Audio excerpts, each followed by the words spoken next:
السلام عليكم، معاكم مس نيللى سعيد. لو اول مره تتابعني اشترك في القناه وفعل الجرس عشان يوصلك الفيديوز الجديده اول باول، ولو متابعني اعمل لايك للفيديو واعمل شير. بفرح جدا بالكومنتس اللي بتسيبوها لي تحت الفيديو.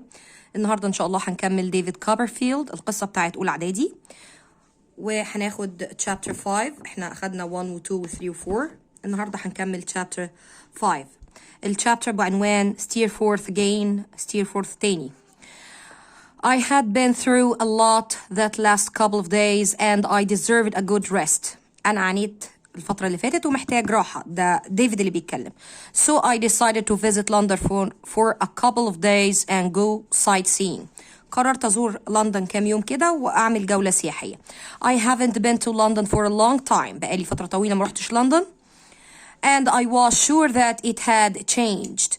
وانا متاكد ان هي اتغيرت. هو طبعا ما كانش في لندن من ساعه ما ساب الوير هاوس لما كان بيشتغل وهو صغير.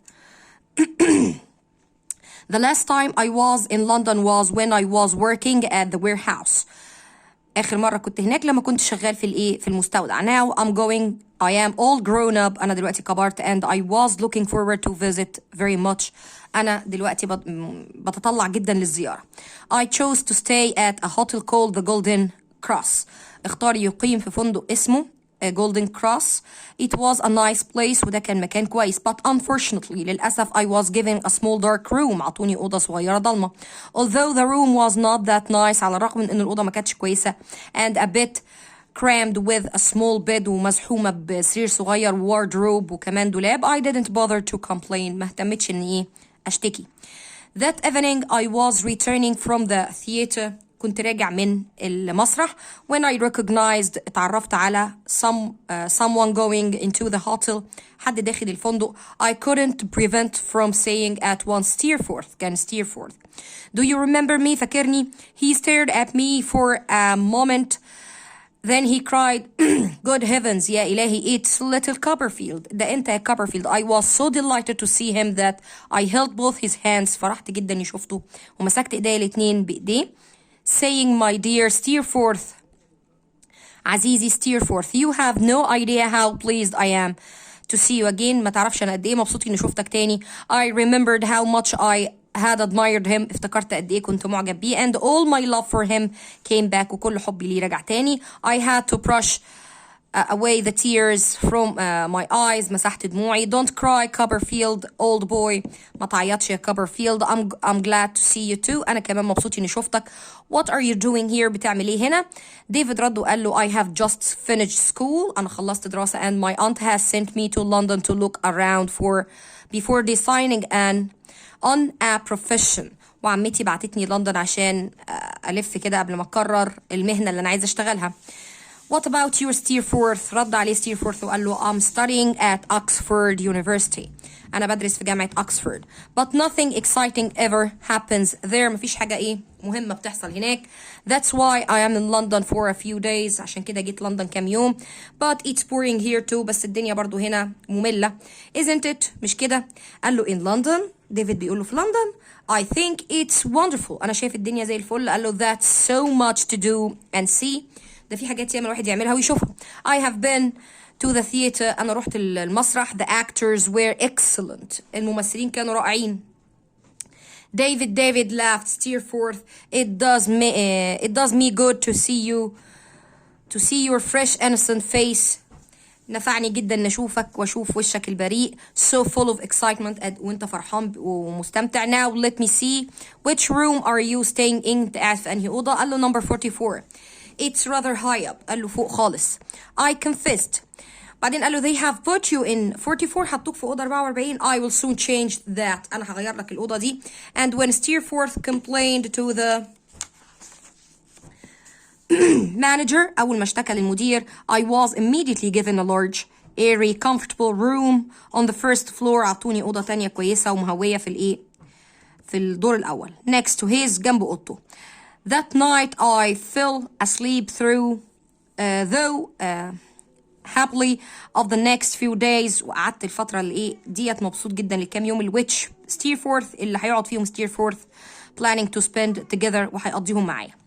A week passed very quickly. قعدوا مع بعض أسبوع وعدى بسرعة. with visits to the theater, museums and the zoo. زاروا بقى المتحف والثياتر، المسرح والمتاحف والحديقة الحيوان. He went sightseeing, riding.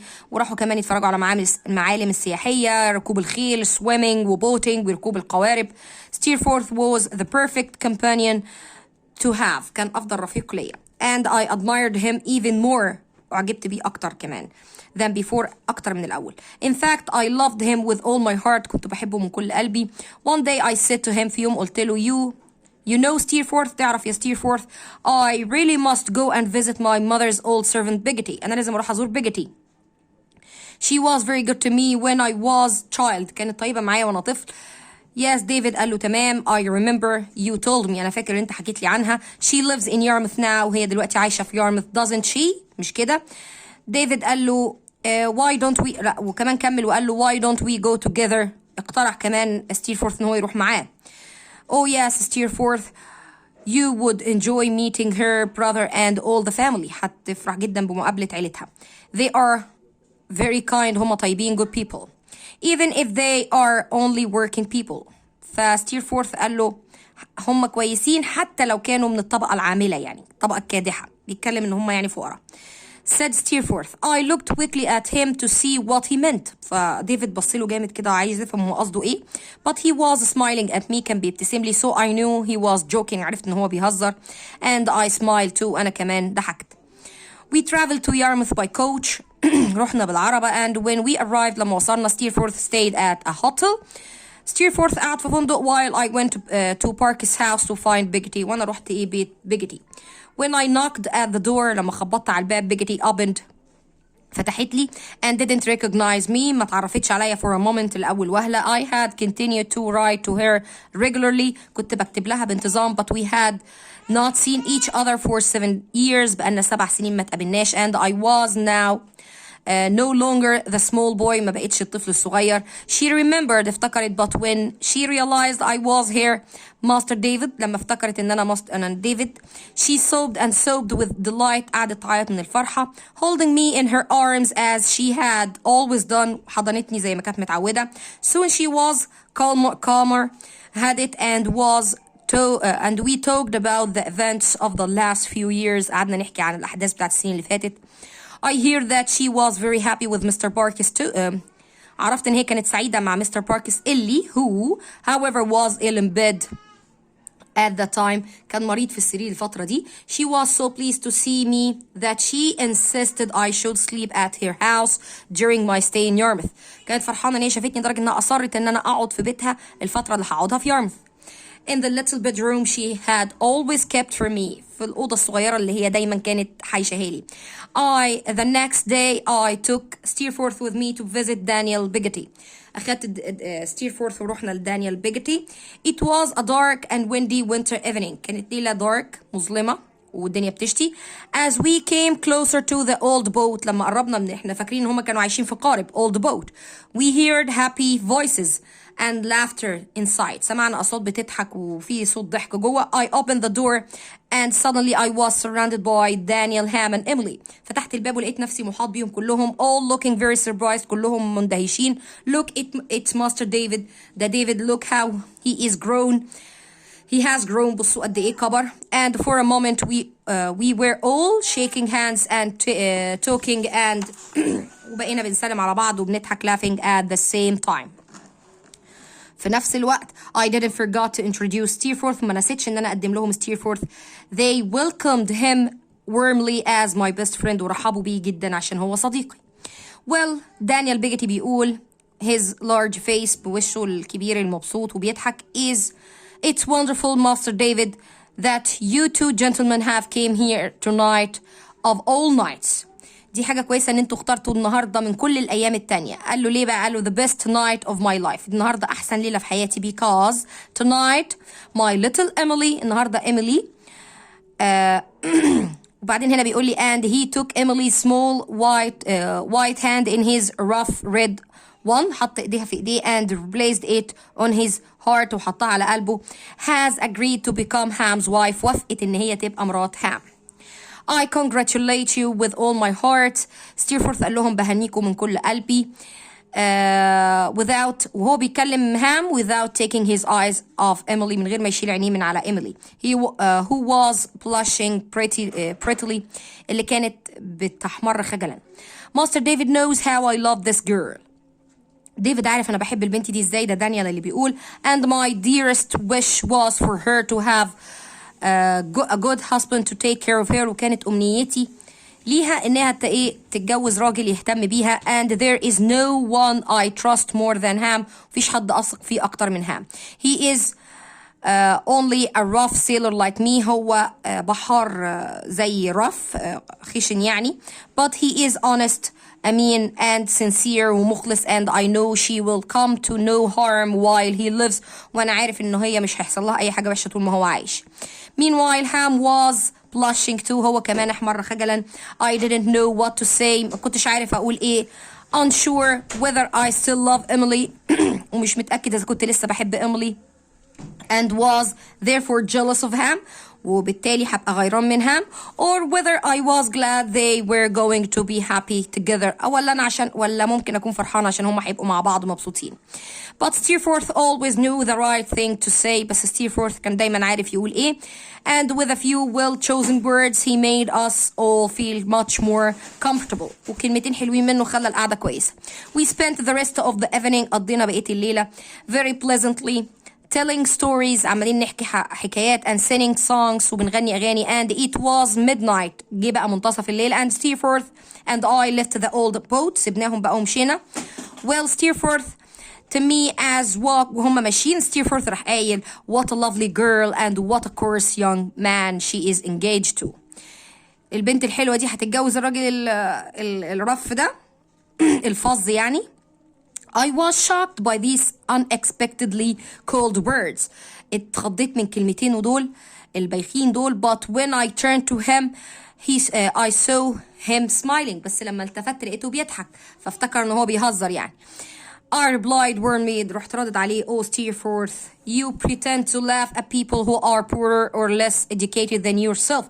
بتعمل نفسك بتضحك وبتهزر على الناس اللي أقل منك. but I have just seen you spend the whole evening with the Biggity family. بس شفتك قضيت الليلة كلها معاهم making them happy. بتسعدهم. now you understand and love them. ودلوقتي انت بتحبهم وفاهمهم. and I admire you for it. وأنا معجب بيك علشان كده. he stopped and looked at me. Steerforth وقف كده وبص له وقال له ديفيد you are serious. انت بتتكلم جد aren't you. مش كده يعني قال له انت اكيد بتهزر يعني. I wish I were as good as you. كنت اتمنى ان انا ابقى كويس زيك كده. For the next 2 weeks الاسبوعين اللي بعد كده I was often with Biggity and Parkes. قضيتهم مع Biggity وباركس في حين ان ستيرفورث كان مقضيهم sailing and fishing مع دانيال وهام ماشي او كان بيبحث عن اي حاجة عشان يقعد هناك. تمام. Finally we decided to return to London. قررنا بقى نرجع لندن. while we were traveling back on a coach. واحنا راجعين في الكوتش I turned to say something and was surprised to see how miserable he looked. كان ستيرفورث تعيس جدا. oh David I wish I could control myself better. كنت اتمنى ان انا اتحكم في نفسي اكتر من كده. I hate myself sometimes. احيانا بكره نفسي. Steerforth what do you mean. قصدك ايه Steerforth. you are the best the most intelligent the kindest of men. ده انت احسن واحد في الدنيا يعني. thank you David. شكرا يا ديفيد. but you don't know how bad I am. ما تعرفش انا قد ايه سيء. my dear Steerforth don't say that. ما تقولش كده على نفسك. I know your character well. انا عارف شخصيتك كويس and I am proud to call you my friend. وانا فخور ان انا بقول لك ان انت صديقي. in a little while his mood. وبعدين his mood اتغير خالص وبقى كويس. in London I discovered that my aunt had arrived at the Golden Cross Hotel. عمة ديفيد اللي هي مس بيتسي وصلت الاوتيل and الفندق and had booked a room وحجزت أوضة for several days لعدة أيام. we were delighted to see each other. وبعدين قعدنا اتكلمنا كتير. David I have been thinking about your future profession. أنا بفكر في الشغلانة المستقبلية بتاعتك. how would you feel about becoming a lawyer. إيه رأيك لو تحب تبقى محامي. ديفيد فكر شوية كده. it sounds a very good idea. لأن هي فكرة كويسة جدا وقال لها فعلا دي فكرة كويسة. I confess I hadn't considered it before. أنا ما فكرتش في الموضوع ده قبل كده. but I think I would like it. أعتقد إنها هتعجبني. very good. عمته فرحت جدا وقالت له let's go immediately to see Mr.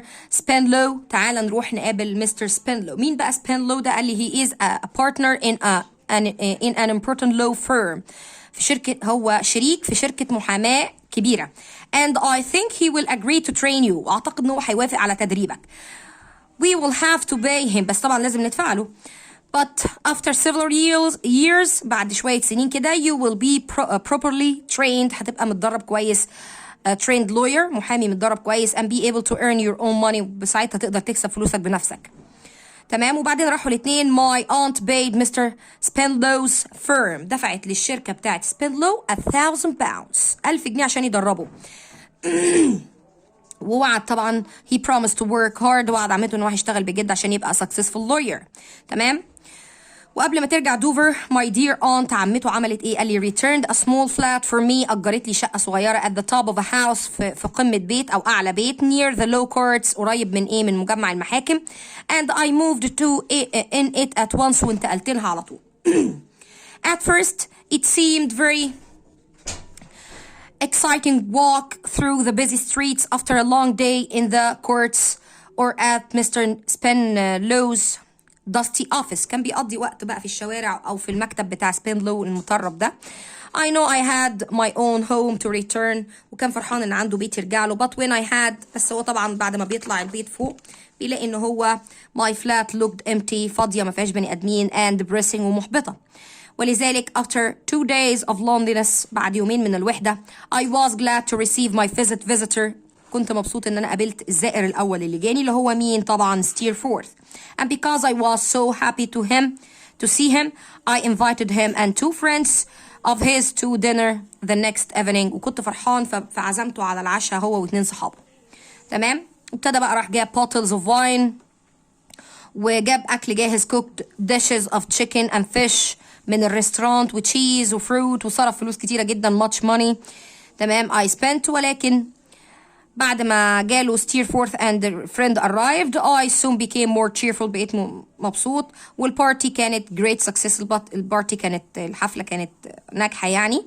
ابتدينا بقى eat و drank و smoked و drink again. قعدوا يشربوا وياكلوا كلام من ده. وفي الآخر قرروا إن هما to go to the. لما بص نفسه في المراية صحيح in the mirror he looked drunk. كان شكله سكران. someone بقى واحد من اللي معزومين suggested، اقترح إن هما go to the theater، يروحوا المسرح. تمام. طبعا هو كان drunk، سكران. Steerforth was holding my arm. Steerforth كان ماسكه من دراعه. then were sitting high up in a very hot. وطلعوا قعدوا فوق خالص في دور علوي في crowded theater، في المسرح المزدحم. تمام. طبعا ما كانش شايف أي حاجة. he was drunk. then someone suggested going to visit some friends. شافوا صحاب ليهم فاقترحوا ان هم يروحوا يزوروهم جوه المسرح. تمام. وهم ماشيين downstairs نازلين من السلم شاف مين؟ Agnes Wakefield sitting with a lady and a gentleman. يبقى هو شاف Agnes في الثياتر معاها a lady and a gentleman. وبعدين قال لها Agnes you are in London. انت جيتي لندن؟ قالت له quiet، وطي صوتك. people are trying to listen to the actors. الناس بتحاول تسمع الممثلين. you will disturb them. وانت هتزعجهم. then she added kindly David please do what I say. اعمل زي ما بقول لك. ask your friends to take you home. واطلب من صحابك ياخدوك البيت يروحوك. طبعا هو سمع كلامها وروح البيت. وكان مكسوف جدا ان هو drunk. but the next day تاني يوم a note was delivered to my flat. جاتني رسالة لشقتي. it was from Agnes. الرسالة دي كانت من Agnes بتطلب منه to visit her in her house. يجي يزورها في بيتها اللي هي قاعدة فيه. تمام. she looked so quiet. راح يزورها and good and reminded me so much of my happy school days. فكرته بالأيام السعيدة بتاعته. قال لها that I am so sorry Agnes. أنا آسف إن you saw me like that. إنك شفتيني في الحالة دي. I wish I were dead. كنت أتمنى إن أنا أبقى ميت. قلت له don't David don't be unhappy. ما تبقاش تعيس. You know you can trust me. انت تعرف ان انت لازم تعرف ان انت تقدر تثق فيا. and I will always be your friend. وانا دايما هبقى صديقتك. تمام. Agnes you are my good angel. انت الملاك الطيب بتاعي. she shook her head. no David but no David but if I were. لو انا فعلا الملاك الطيب بتاعك I would warn you. لازم احذرك to stay with away from your bad angel. لازم تبقى بعيد عن الملاك السيء بتاعك. My dear Agnes, do you mean Steerforth؟ تقصدي Steerforth؟ قالت له I do David. تمام. Agnes you are wrong، انت غلطانة. He is my trusted friend، ده صديقي المخلص. He helps and guides me، بيرشدني وبيساعدني. It wasn't his fault that I got drunk، مش غلطته ان انا سكرت. You know I wasn't. طبعا ردت عليه اجنس قالت له I wasn't thinking of that، انا ما كنتش بفكر كده. I judge him، انا حكمت عليه from what you have told me about him، من الكلام اللي انت قلته لي عنه. And your character، وعن شخصيته. And his influence over you، وعلى تأثيره عليك. Agnes spoke very seriously، كانت بتتكلم بجد جامد. I'm certain I'm right. You have made a dangerous friend، أنا متأكدة إن أنا اللي بقوله لك ده صح. أنت أنت عملت صداقة خطيرة يا ديفيد because you are so trusting، عشان أنت بتثق بأي حد. Please remember what I say، افتكر أنا بقول لك إيه. And forgive me for saying it، وسامحني على أنا قلته لك. I will if you forgive me for getting drunk، هسامحك لو انت سامحتيني على اني كنت سكران. تمام. وبعدين اجنس قالت له قال لها what are you doing here، بتعملي ايه في لندن؟ I'm worried David. ديفيد قال لها I am worried. لا انا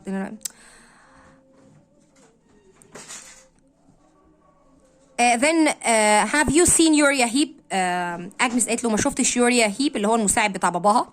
No I replied he in London، هو كمان في لندن. What is he doing؟ he بيعمل ايه دلوقتي؟ فقالت له I think he is going to be father's partner، عايز يبقى شريك بابا في الايه في الشركة. I remembered Uriah Heep، طبعا ما كانش بيحبه ديفيد، كان بيخاف منه. فأجنس قالت my poor father has no choice، بابا ما عندوش اختيار تاني. You know how unhappy he has often been، انت عارف هو قد ايه تعيس. and of course you have seen him drinking، كنت بتشوفه بيشرب. You see he loved my mother very much، كان بيحب ماما جدا. and when she died، لما ماتت he didn't care so much about his work، ابتدى يهمل شغله. that's when he started drinking، وابتدى كمان يشرب. Uriah's very clever، يوريا كان ذكي جدا. he knows all this، كان عارف كل ده. and he has been very useful to father، وكان بيساعد بابا جدا. doing all the work، كان بيعمل كل الشغل that father had forgotten or didn't want to do، اللي بابا كان بيسيبه او ما مش عايز يعمله. father really needs Uriah's now، بابا محتاج دلوقتي يوريا to keep his business going، عشان يفضل شغله مستمر. and Uriah himself pretends to be humble and grateful but in fact في الحقيقة he is in a strong position، هو دلوقتي في مركزه قوي. and is insisting، وبيصر to become a partner، عشان يبقى شريك، بيصر على كده. father is ashamed، بابا خجلان من نفسه، ولكن he has to agree، لازم يوافق. poor father، بابا المسكين. I would do anything to help him، كنت هعمل أي حاجة علشان أساعده. anything. تمام. I had never seen Agnes cry before، عمري ما شفت Agnes بتعيط. It made me so sad that I could only say helplessly، قلت لها بكل ما عنديش قدرة يعني نعمل حاجة. please don't cry، ما تعيطيش. however in a few minutes she was calm again، بقت هادية تاني. and I was able to leave her، وسبتها promising to visit her and her father in Canterbury very soon، وعدتها ان انا ازورها هي وباباها قريب. ودي طبعا الاسئله انا هنزلها لكم هحط اللينك في التعليقات تحت الفيديو. تمام. نشوف بقى chapter 6، والchapter ده بعنوان I am in love، انا واقع في الحب. تمام. فبيقول although I didn't take the fellow yet Agnes asked me to be more polite with Uriah. على الرغم ان انا ما بحبوش، بس Agnes طلبت مني ان انا ابقى مؤدب معاه. I met him the next morning while I was passing by the courthouse، قابلته وانا معدي على المحكمة. and I remembered Agnes' request at once، وافتكرت طلب Agnes مني. so I crossed the street and walked towards him، ورحت له وقلت له good morning Uriah، وسلمت عليه. تمام. بعدين would you like to come to my room for coffee يا يوريا، طلب منه، هو عزمه على قهوة يعني في شقته. oh Master David، الأول قال له Master David، بعدين قال له I mean Master Copperfield، I mean Mr Copperfield. I should say now، زي المفروض أقول لك دلوقتي. how kind of you، شكرا ليك جدا. I'm too humble to expect such kindness. أنا متواضع جدا إن أنا أتقبل منك العطف ده. But I would like that. وأنا موافق إن أنا أشرب معاك. ولما طلع الفلات perhaps you have heard that I'm going to become Mr Wakefield's partner Mr كوبرفيلد. أكيد سمعت إن أنا هبقى الشريك بتاع مستر ويكفيلد. قال له yes Agnes has told me about it. ده Agnes اللي قايله لي. قال له I'm glad to hear that Miss Agnes knows about it. أنا اتبسطت إن أجنس كمان عارفة عنه. Thank you for that يا مستر كوبرفيلد. شكرا على اللي أنت قلته لي على المعلومة دي يعني. I was annoyed. كنت متضايق جدا إن أنا ذكرت اسم أجنس. تمام. ولكن I said nothing and drank my coffee. شربت القهوة. You said once. أنت قلت في مرة يا مستر كوبرفيلد. تمام. That perhaps I would be Mr Wakefield's partner. انت في مرة قلت لي احتمال ابقى شريك مستر ويكفيلد. One day في يوم من الايام it was kind of you to say so. كان لطف منك انك تقول كده. A humble person like me. الشخص المتواضع اللي زي remembers things like that. بيفتكر الكلام الكويس. And now it is true. ودلوقتي بقى الموضوع حقيقي. I'm glad to think I have been able to help poor Mr Wakefield. ان انا دلوقتي اقدر اساعد المسكين مستر ويكفيلد. How very careless he has been. قد ايه كان مهمل هو. If I hadn't been his assistant. لو ما كنتش انا المساعد بتاعه he would certainly have lost his business. اكيد كان هيخسر كل شغله. His house وبيته and all his money by now. وكمان فلوسه على حلول الوقت ده. Of course I'm helping him because I admire. وانا بساعده طبعا عشان I admire him. انا معجب بيه. And not only him. ومش بس هو كان لسه عايز يجيب سيرة أجنس. تمام. ولكن Miss Agnes is looking beautiful at the moment isn't she. وراح مكمل وقال له أجنس بقت جميلة دلوقتي مش كده. Mr Copperfield I trust you. أنا بثق فيك because you know because as you know زي ما أنت عارف I have always liked you. أنا طول عمري بحبك. although I am so humble على الرغم من تواضعي. and you are a gentleman. وأنت دلوقتي بقيت راجل يعني. so I would like to tell you my little secret. هقول لك على سري الصغير. in spite of my low position. على الرغم من مكانتي الضعيفة أو القليلة. I love Miss Agnes. أنا بحب أجنس. I have given my heart to her. أنا اديتها كل قلبي. and I hope to marry her one day. وأتمنى أن أنا أتجوزها. كل الكلام ده بيقوله لديفيد. ده يوريا. there was طبعا الكلام ده سمعه وديفيد واتضايق جدا من الكلام ده وقال له have you spoken to Agnes about your love. بصوا الكلام بيتقطع ازاي. انت كلمتها عن حبك ده. oh no Mr Copperfield I'm waiting for the right moment. انا مستني اللحظة المناسبة. perhaps I will ask her when I become her father's partner. يمكن اسألها او اطلب ايدها لما ابقى شريك باباها. she will think kindly of me. اكيد هي هتفكر كويس فيا. you see when she realized how much her father needs me. أول ما تعرف قد إيه باباها محتاجني. she loves him so much. هي بتحب باباها جدا. what a good daughter my Agnes is. قد إيه أجنس بنت كويسة. and what an excellent wife she is. وقد إيه هتبقى زوجة كويسة. طبعا ديفيد dear sweet Agnes my adopted sister.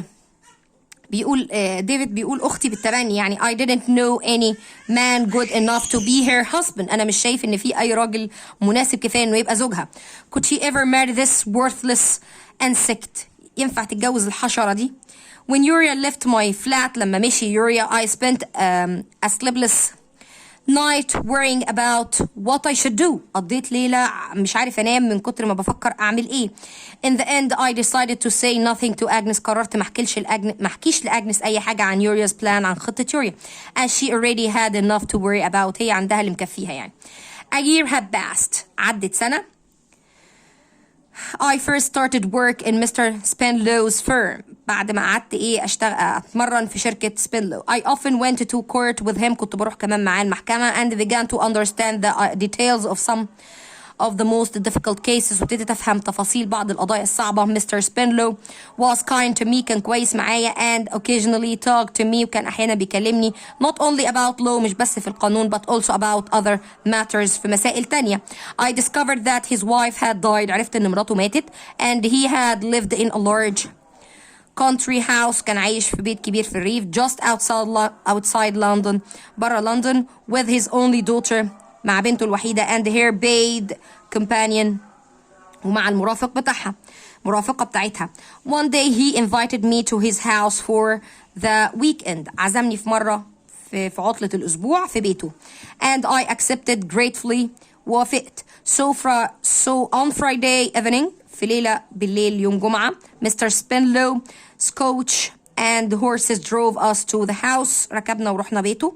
When I saw the Spinlow's house لما شفت الهوم قصدي بتاعه عرفت قد ايه how rich Mr. Spinlow must be قد ايه هو غني. It was a lovely old building كان بيت جميل with gardens وكلام من ده. المهم where is Miss Dora. Spinlow بيسأل السيرفنت فين بنته اسمها Miss Dora. Dora I thought what a beautiful name اسمها جميل.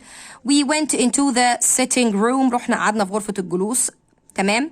Mr. Spinlow introduced me قدمني and I didn't notice because nothing mattered at the moment. ما كنتش مركز في أي حاجة. I just stared stupidly at his daughter Dora. كنت متنح بغباء لبنته دورا. Dora lost in wonder at her beauty. ضعت في جمالها. Unable to say anything. عجزت على إني أقول أي حاجة. I had fallen in love in a second. وقعت في الحب في لحظة. As I stared وأنا متنح كده I heard a voice speaking to me. سمعت صوت بيكلمني but it was not Dora's. بس ما كانش صوتها. It was her companion whom I had not noticed at all while Mr. Spinlow was making the introductions. كان المرافق بتاعها اللي أنا ما شفتوش من الأصل في كل ده وكان مستر سبينيو بيتكلم يعني Spinlow.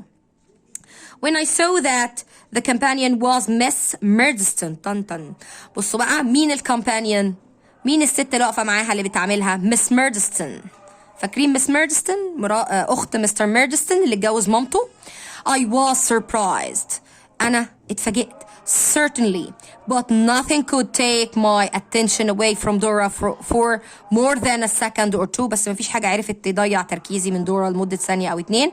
Mr. Spinlow explained that Miss Murdstone had been kind enough to come and look after his poor motherless daughter. وضح له وقال له إن إحنا جبنا مس ميردستون عشان تعتني ببنته اليتيمة اللي ملهاش أم and to be her confident friend وتبقى صديقتها الصدوقة and companion ورفيقتها. But it seemed to me that Dora was neither friendly nor confidential towards her stern companion. بس شكلها ما كانش لا مصاحباها ولا مأمنها على حاجة يعني. As for me, the rest of the weekend passed in a kind offer. عدت الأجازة على خير. We ate meat ومشينا شوية. People spoke to me. ناس كلمتني. But I have no idea what I actually said. كل اللي هو كان مركز فيه Dora's golden hair شعرها الذهبي and Dora's blushing face ووشها الأحمر and Dora's beautiful blue eyes وعينيها الزرقاء. Occasionally I was lucky enough to speak to her alone. أخيرا لقيت وقت إن أنا أتكلم معاها لوحدنا. And then I was so shy. كنت مكسوف جدا that I blushed as much as Dora herself. لدرجة إن أنا احمريت خجلا زيها بالظبط. I was very jealous of the little dog. كنت غيران من الكلب الصغير اللي كانت شايلاه everywhere with her. اللي كانت شايلاه معاها في كل حتة. Sometimes I thought she liked me a little. أحيانا كنت بحس إن أنا عاجبها شوية. And at another time I was sure she would never love me. وفي بعض الوقت الآخر كنت بقول أكيد مش هتحبني. I was wildly desperately in love. أنا كنت واقع في الحب تماما. I had wondered. أنا قعدت أفكر if Miss Murdstone would try and blacking my name with the Spinlow. إن ممكن مس Murdstone تحاول تشوه سمعتي معاهم. But on that first evening في الليلة الأولانية she had taken me to one side. أخدتني على جنب كده. David Copperfield. I see no need for either of us to speak about the past to anyone here. أنا شايفة إن مفيش داعي إلا أنا ولا أنت نجيب سيرة الماضي هنا.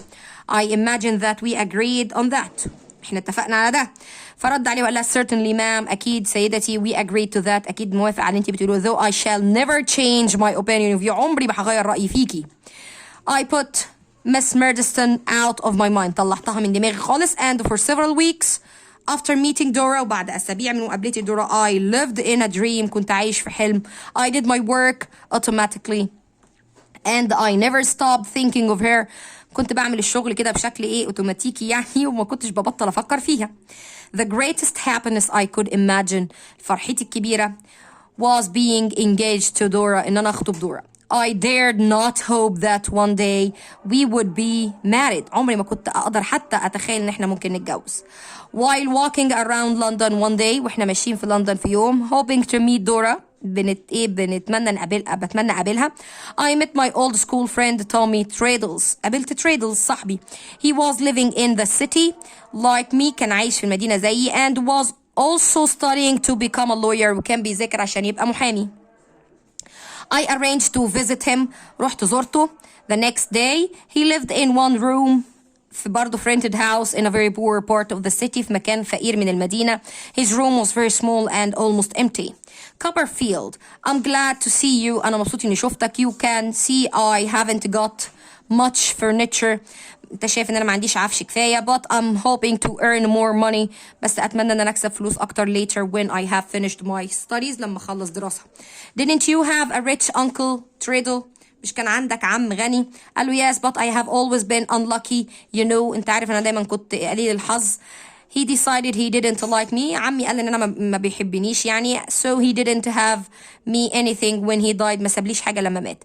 I'm really very poor. انا دلوقتي فقير and I have to do several jobs to pay for my studies. وبعمل كذا وظيفة عشان ادفع تكاليف دراستي. But I must tell you Copperfield, you are an old friend and that engaged. انت صاحبي بس انا لازم اقول لك ان انا خطبت to a lovely girl who comes from a large family and lives in Devon. خطبت بنت جايه من عيله كويسه من ديفون. I was thinking of Dora as I shook hands with him and congratulated him enthusiastically. Will you get married soon? هتتجوز قريب؟ قال له no.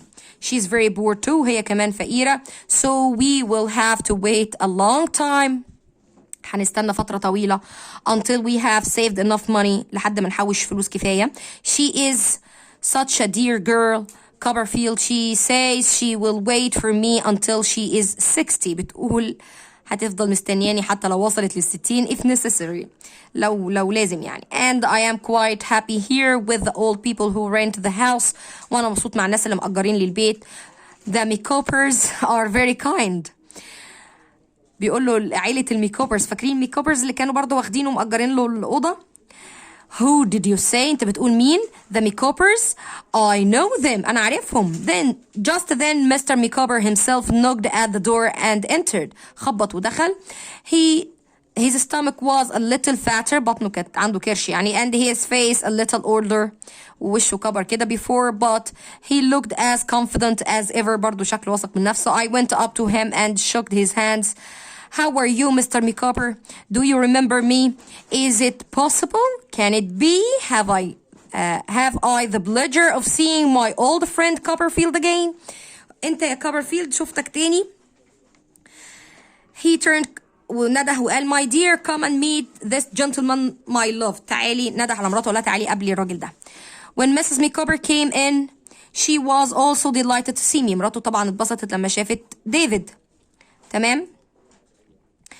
And her husband business interest, but his conversation soon made Mr. Makeover rather depressed.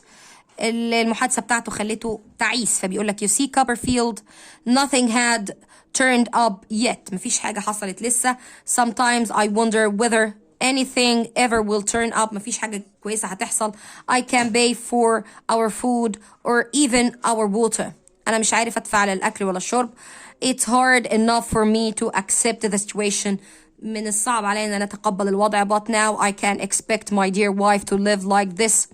مش قادر استحمل مراتي تعيش كده. Perhaps it would have been better if I had never asked to marry me. كان هيبقى الوضع أحسن لو ما كنتش اتجوزتها من الأصل. He put his head in his hands. حط ايديه على راسه. Makeovers, how can you say that? ازاي تقول كده؟ You know I have always loved and admired you. انت عارف انا كنت طول عمري بحبك. And always will love and admire you. دايما هفضل بحبك. My dear husband. يا زوجي العزيز. دي مراته بتقوله. تمام. وبعدين شوية كده وتحولوا تاني لإيه but the quick change of mood. رجعوا تاني غيروا. انتوا فاكرين ان هما كان عندهم دايما quick changes of mood. غيروا ايه مزاجهم اتغير وبقوا بيضحكوا عادي. Before I left قبل ما بغادر I made sure I had a word in private with my old school friend Treadle. كلمته كده على انفراد. Treadle I whispered take my advice. خد نصيحتي. Don't lend Mr Makeover any money. He has got a lot of debts. ما تسلفوش فلوس ده عليه ديون ياما. Treadle looked uncomfortable. كان شكله مش مرتاح. Thank you Copperfield. شكرا ليك. But I have already lent him some. أنا فعلا سلفته. I don't know whether he will give it back. مش عارف هيرجعهم لي ولا لا. You know how unlucky I am. تعرف ان انا قد ايه مش محظوظ يعني. When I got back to my room أنا لقيت ستيرفورث كمان قاعد مستنيني في الأوضة. I thought of Agnes waiting about الكلام اللي قالته Agnes عنه. تمام. I couldn't believe he could be a bad influence on anyone. أنا ما كنتش مصدق إن هو شخصية ليه تأثير سيء على أي حد. However المهم بيقول I have just been to Yarmouth يا ديفيد. أنا لسه رايح يارمouth. You have seen the Biggity family I expect. أكيد زرتهم. قال له I haven't seen much of them but I have got some news for you. أنا عندي أخبار ليك. It's about old Barkis. I'm afraid his illness has got much worse. عيازاد. تمام. And the doctor thinks he will die very soon. والدكتور بيقول هيموت قريب. Oh dear, poor Biggity will be so sad. Biggity هتزعل. قال له yes, it's bad luck. حظها سيء but people die in the world every minute. الناس بتموت كل دقيقة. I'm not afraid of death. أنا مش خايف من الموت. I want to live life in my own way. عايز أعيش حياتي بطريقتي and nobody can stop me. ومحدش هيوقفني. تمام. Steerforth, I think I will have to go to Yarmouth myself. أنا لازم أروح. Perhaps I can help Biggity at this difficult time. أساعد Biggity. I wish I could be as good as you. كنت أتمنى أن أنا أفيد زيك يا ديفيد. Promise me that if anything ever happens to separate us, you will think of me at my best. Promise me that. اوعدني ان انت ما تفكرش ان انت تسيبني يعني وتبوظ صداقتنا. Steerforth, you have no best or worst for me. ما عندكش ايه حد يعني ليك. You will always have your place in my heart. ما عندكش حد هتبقى أعز عند حد مني يعني وهيفضل طول عمري مكانك في قلبي. تمام. المهم سابه. ولما وصل يارمouth I went straight to Park's house. رحت على طول لباركس house. Ham and Emily. ولقيت دانيال وهام وإيميلي. Ham was standing by the door while Emily was sobbing in Daniel's arm. None of them seemed surprised to see me. محدش اتفاجئ بمجيتي. Emily's is very young. Master David explaining. Daniel بقى بيقول له it is hard for her to accept death. من الصعب عليها ان هي تتقبل الموت. That's why she is crying. عشان كده بتعيط. Now cheer up Emily my dear. Ham has come to take you home. Ham جاي ياخدك ويروحك البيت. What's that؟ بيقول لها ايه ده؟ You want to stay here with your old uncle. عايزة تقعدي مع عمك. But you should go with Ham. روحي مع هام. He will be your husband soon. هيبقى زوجك قريب. That's all right. هام قال له مفيش مشكلة. If it makes Emily happy it will make me happy. اللي هيفرحها هيفرحني. I will go home alone. هروح لوحدي. He went over to Emily and gave her a gentle kiss. وطى عليها وبسها بوسة صغيرة كده. She seemed حنين يعني عليها. She seemed to turn away from him a little. شكلها كده كان بيبعد منه مش حابة يعني. As Ham went out I went upstairs to see poor Parkes. طلعت أشوف باركس. He was lying unconscious. فقد الوعي في السرير. تمام.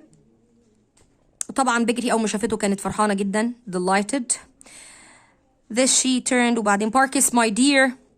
Here is Master David who brought us together. ده ديفيد اللي جمعنا مع بعض. You remember he he carried your message for me. وبعت رسالتك ليا. Can you speak to him؟ ينفع تكلمه؟ طبعا باركس كان تعبان جدا مش قادر يتكلم. Parkes is willing. راح ضاحك كده وقال له Parkes is willing. وبعدين قفل عينيه and died ومات. He was a good man. كان راجل كويس. ده بيجتي اللي بتقول I shall miss him. وهفتقده كتير. I was able to help ساعدت بيجتي في الفيونرال في الجنازة. وبعدين بيقول Parkes was buried in Blunderstone اتدفن في الchurchyard في الباحة الخلفية بتاعت الكنيسة اللي في Blunderstone. Close to my mother جنب أمي وأخويا.